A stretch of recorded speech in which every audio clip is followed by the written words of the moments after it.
Best house orientation. Which direction should your home face? Dear friends, the orientation of a house plays a crucial role in ensuring comfort, energy efficiency, and overall well-being of the residents. The best direction for a house to face largely depends on the hemisphere and local climate conditions.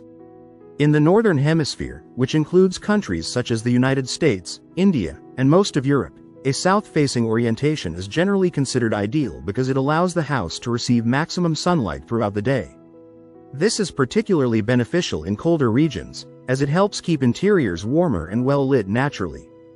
On the other hand, in the Southern Hemisphere, such as in Australia, South Africa, and parts of South America, the north-facing orientation is the most favorable, since the sun is positioned towards the north, ensuring the same benefits of natural light and warmth.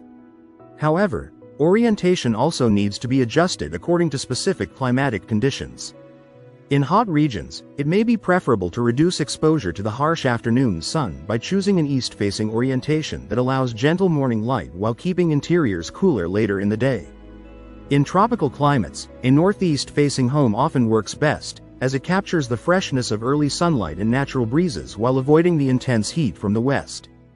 Practical planning also suggests placing living areas and bedrooms on the sun-facing side for optimal comfort, while kitchens and bathrooms can be oriented away from direct sunlight. Proper house orientation not only enhances comfort but also reduces dependence on artificial lighting and cooling, making homes more sustainable. If you like the video, give it a thumbs up and share it with your friends. For more useful and interesting information, subscribe to Engineer Ajay Lod's channel, How to Make My House.